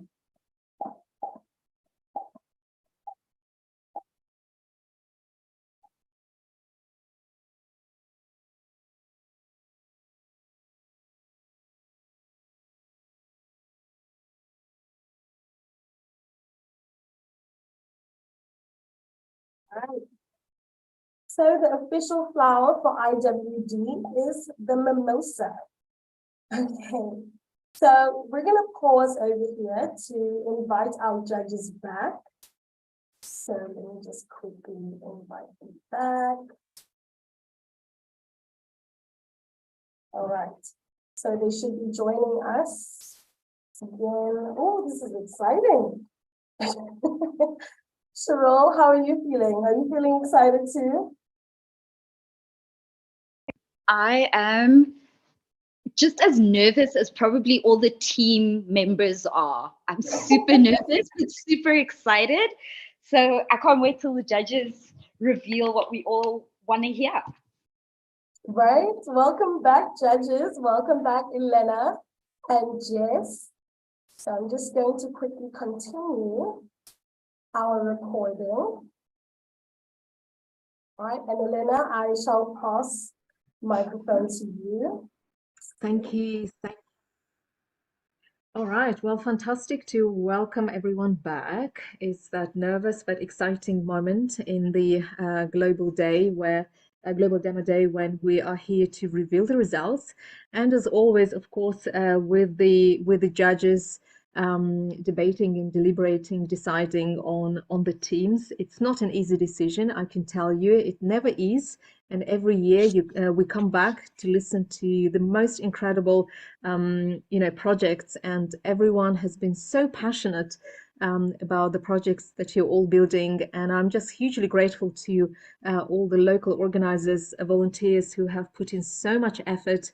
And you know who you all are. Everyone on the call have worked tirelessly over the not just 2.5 days when the hackathons were happening, but over months and months. We started the preparations in November. So this is how long it took for us to create the program, record all of the relevant curriculum.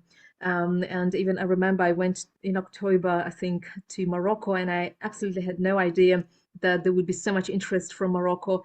And we've had 3 really top universities in Bangor, Fez and Oujda hosting their hackathons. And I was super impressed that even just just a 20-minute keynote that I did at Machine Learning Days conference generated so much interest into this topic, and so many students volunteered and said, I want to be part of it. I want to run a hackathon and inspire teenagers and draw them into this. And so I just had so much so much joy and excitement to see all this work happen in the background. So, but now is the time to announce the results, and the results are definitely in. Thank you so much to the judges for your time and for putting all of the scores. Jess has kind of calculated and seen it's all actually done through the formula, so we no longer need to do this manual like we did 3 or 4 years ago. So it's much easier. And I'm going to start by asking the judges for very brief feedback before we go to our first judge, Julia, to announce the 3rd prize. But first I wanted to hear from Anne, because Anne has been the judge last year, just for general feedback for everyone, what you had today and what inspired you the most. I think, first of all, I'd like to thank everyone. I think everybody's presentations. The work that you've done is just mind-blowing. I think it's just awesome. You should all be very, very proud of yourselves. And you've certainly made my International Women's Day. Let's put it that way. I was just blown away by the really serious problems that you've picked, and you come up with such wonderful solutions for them. I just thought that was fantastic. So thank you. You should, regardless of results, you should all be very, very proud of yourselves. Absolutely, definitely. And Dina, what about you? This is the first time you are judging, but I'm sure you've seen a lot of projects throughout your career. What was different about teenagers' projects? I mean, first of all, just 3 words: wow and thank you. It's incredible what you guys did, looking at the user side, the hardware side, the software side, innovative solutions that are important for society. The brain power behind it, the energy and the enthusiasm, and really thinking through the solution and making it. Just extremely impressed. And these types of solutions and applications are going to be very important for the future. And I think a lot of the big tech companies would happily listen in on this to see what can we use for our new products and solutions. So fantastic job, everyone. Excellent. And Julianne, what about you? Again, also the first time judging this hackathon. Yeah, it's gonna be hard to add more things to what already been said. The same. Thank you first. Thanks to you all. It's been really a lesson for me. I work in AI every day, and it's been refreshing, instructing, and very powerful. All the pitches you made and the impressive maturity that you demonstrated today. I mean, wow! I could not do 1/10 of what you did today at your age. So thanks for that. Thanks for your maturity. Thanks for the time you spent. Very impressed, and just like Dinan said before, a lot of ideas to be embarked into products to come. So thanks for that. It's been a hard time to deliberate with other judges to make a decision. Unfortunately, that was part of our role, so we did. But thanks to you all, because you all been incredible. Amazing. So Julianne, we're gonna keep you still talking, and of course it's your opportunity to announce the 3rd place award of this year's IWD campaign, which is around for the 6th time. So over to you once again. Yeah, thank you. So the 3rd place for this hackathon has been attributed to the Take Titan team for Mindful Meals. We've been very impressed, thanks to you all, and congrats. Been very impressed by the problem statement, the real impact you wanted to have, the global solution you want to propose, this very useful application in everyday's life for so many families to solve these very problematic health problems. So very impressed. Plus the offline feature was very interesting to what you thought of, to say, well, it has to be practical and off the grid from time to time, because we know the network cannot be available everywhere. So impressed in the design, in the problem statement, and in your global energy. So thanks for that. To reward you, what we want to offer, so I'm personally offering you mentoring time, frequency and content to be defined together to push the ideas forward, to help you make it grow or make it real. So at your availability for the time and frequency you need on my personal time. Also, if you're interested, I can propose you a virtual tour of our global innovation department that is not only focusing on AI, but also on digital transformation, tokenization of the world with all the Web3 features, and all the investment part with our venture fund. So to give you the way we use to transform a bank in a global world. Plus, you will have some free AI adventure course pathway to help you progress on signal processing and image processing to develop your skills. So mentoring, vision of a transformation department, plus some skill set development.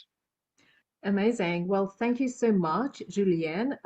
Excellent prizes. So team, congratulations. And it's a shame we can't hear all of the cheer, but I know you have been receiving lots of emojis, and congratulations are coming in the chat as well. So well done. And the 2nd place award will be, of course, Dinan, for you to to announce. It's over to you. Absolutely. So the second place award goes to Pivio. And congratulations to the team there. Loved your solution. Of course, an important societal impact. How you approach it as well, taking that user journey, focusing on the persona, and what's the impact to them, and also the combination of the hardware and the software side. When you were answering some of my questions and actually showing some of the device and what you played around with and everything and what's impactful. I think very relevant and thought through. And guys, just what you're doing here, you impress me. The types of innovations and how you bring that together and the passion you bring to that. Fantastic. Don't lose that. So congratulations. And in terms of the prize, really want to welcome you to presenting it to the Capgemini leadership team, also the free ticket to the AI for Good incubator, and also access to the Adventures course, Pathways, Signal Processing, Image Processing, and such. So well-deserved congratulations. And again, fantastic job, guys. Amazing. Well done, team from Tunisia. I think last time you were third and this time it's second. So Ishraf, whatever you're doing, carry on doing. We need more innovation from Africa in general and North Africa. InstaDeep, we need another one. Well done.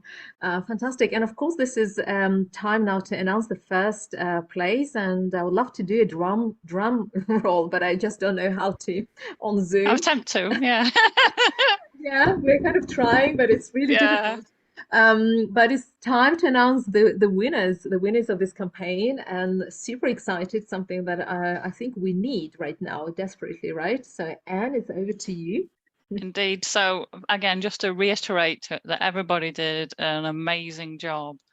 But this team just went that extra level. They've come up with something I think that I just wish was here right now, saving lives. So without further ado, the winning team is AI Drone. Well done, everybody. Amazing job. Presented with such passion, such a clever combination of technologies, AI, hardware, sensors, absolutely fantastic.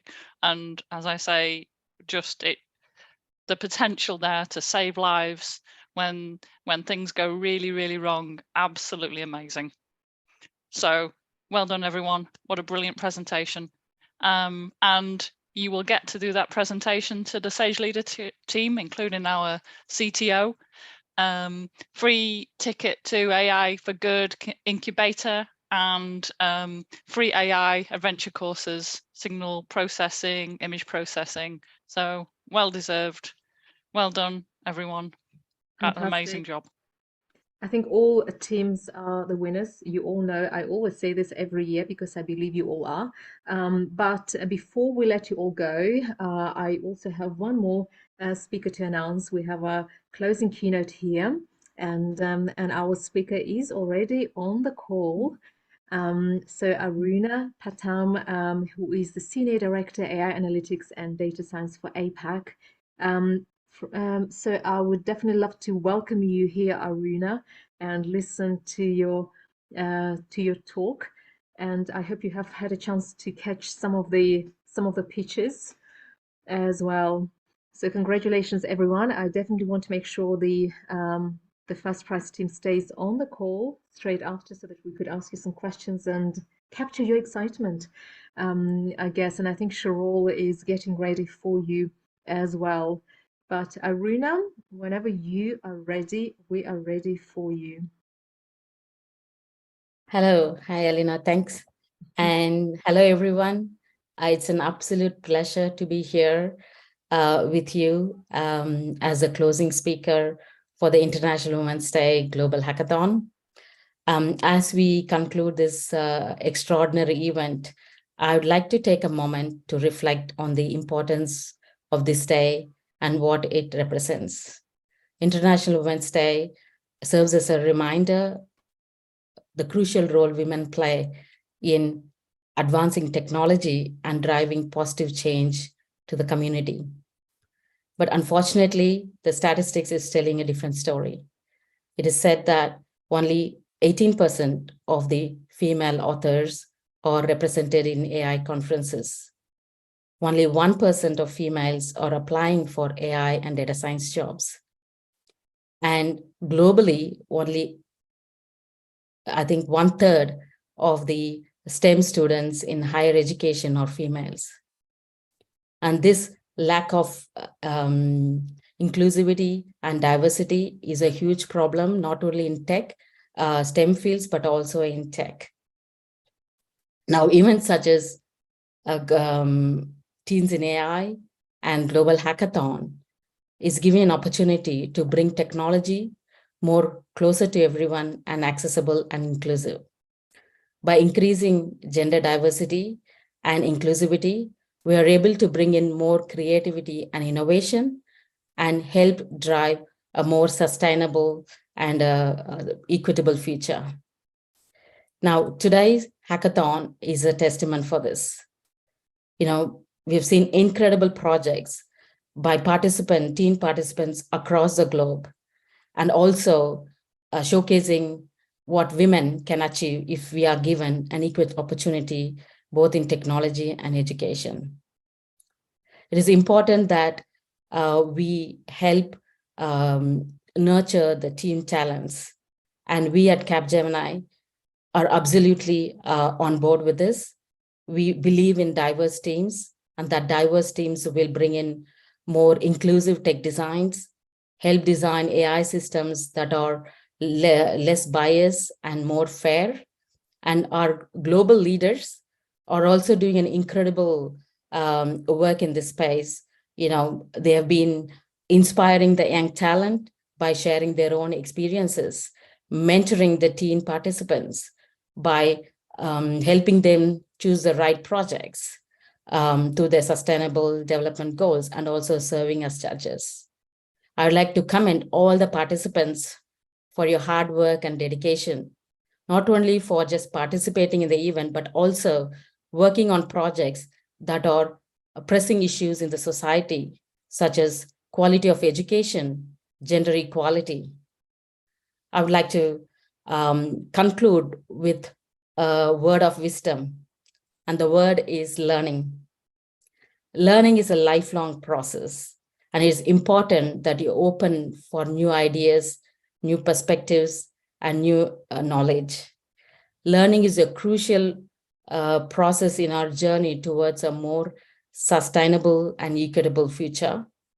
So for everyone who is embarking on a new journey future and driving on your passion in technology, I would say embrace new opportunities and never stop learning.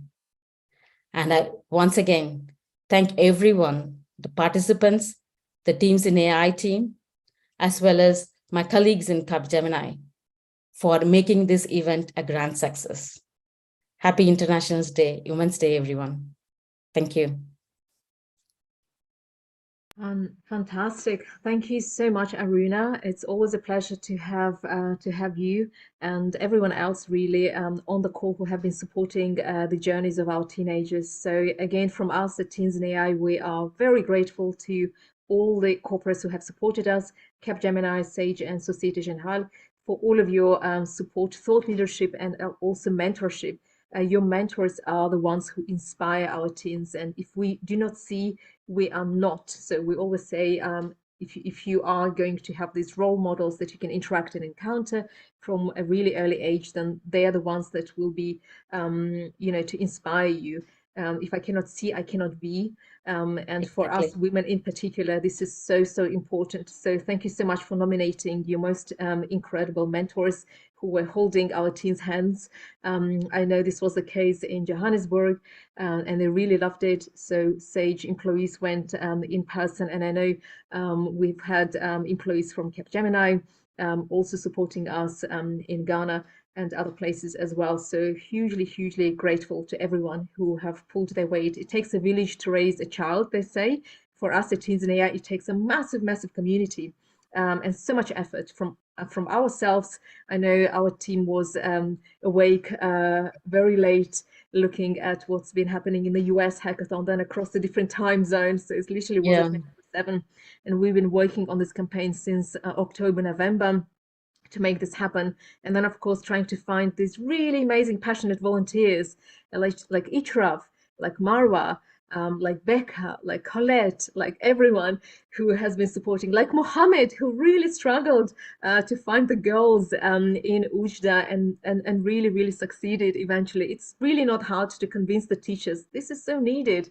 But everyone has put in so much effort and really succeeded. And of course, the judges who came to help us in the virtual judging. We had 10 judges from so many different companies like NVIDIA, Capgemini, Societe Generale, some top experts who looked at the projects and helped us find the top 6. And now we are here to really celebrate everyone's achievements. And it's been a real pleasure. For me, this is our 6th campaign, but I have been doing this for 8 years, and the projects are getting better and better. And one of the judges told me, I want to hire them now. And I said, sorry, Tanzania, we don't support child labor, so you're just going to have to wait for a few years to hire them, but they are going to be so ready for you, and you're going to love hiring these incredibly innovative young people. I mean, Itraf, Tunisia just impresses me year on year. The more we do it, the more complicated and complex the projects become. And I'm like, wow, this is now we're talking, hardware and software and AR and so many different intersections of technologies. I love watching everyone's pitches. So I never watch them in advance. I literally wait for the global demo day to see them all. And, it never really, stops to amaze me just how innovative our kids are. So thank you so much for making my day. It's been a real pleasure. Happy International Women's Day to all of you. I hope it's not the last one, and I hope next year our participants come back with more. And I'm super grateful, Becca and Colette in South Africa. You've made such an incredible effort reaching out to the communities who really need it. And I'm so grateful. I've been listening to the stories. I know the children who've participated don't even have access to the technologies. They're all from, the environments of refugees and whatnot. And it's so hard for them to really get introduced to these technologies. And so I'm very, very grateful for some of the LOs to making that extra effort to find the right communities to tap into and bring those kids together for them to build something that they're really passionate about. So thank you for making my day and for giving me the reason to get up every morning to do the work we're doing at Teens and AI. So I think that is it from me, definitely. It's getting late for some of you, and I want to let you go. I hope you're all excited, and I hope you will be able to celebrate today with all of your families and loved ones. So those of you who have not had a chance to be in the top 3, please make sure you know that you're all winners. And please come back to the next hackathon, and allows you can organize more hackathons. Now you know the playbook and how to do it. There is nothing to stop you from doing this again, but come back to participate in the summer. Also check out our courses. We always have a scholarship grant. If somebody cannot afford or whatnot, please apply for it, because we really, really want to make sure that that price tag is never a barrier. So please make sure you check out the courses. We're launching them during Easter times, so holiday times. We've got nothing better to do to learn about AI, right? So this is the best time to learn and come and participate. And in the summer, we have an incubator program as well. And this is where you're going to be learning, working on climate. So it's life on land. It's a really, really cool challenge that's being offered. And so come back and learn about some of the innovation frameworks we're going to introduce you to. This is my favorite program. We're going to be really looking into entrepreneurship a little bit more in depth. And again, the ethics, the design thinking, some really cutting edge stuff, again, supported by Capgemini and Sage. So come back and learn more. And again, your futures are very, very bright. And yeah, I wish I had this opportunity when I was a teenager, and everyone else tells me the same. So I'm super happy for you all. And I cannot wait to see what will happen in some years and years to come, to then come back and tell your stories on a global demo like this when you all are adults doing some amazing things. So thank you very much, everyone. I'm going to let you all go, and I'm going to ask the winning team and LO to please stay on the call. Sharol is waiting for you. She's very excited, and she's going to ask you some questions, and we're going to share share the this Global Demo Day and of course the winning team excitement with the world tomorrow. So thank you so much, everyone. Thank you so much, everyone. Thank you, Elena. Thank you. Thank you. Bye-bye. Thank you and well done, everyone. We're so proud of you.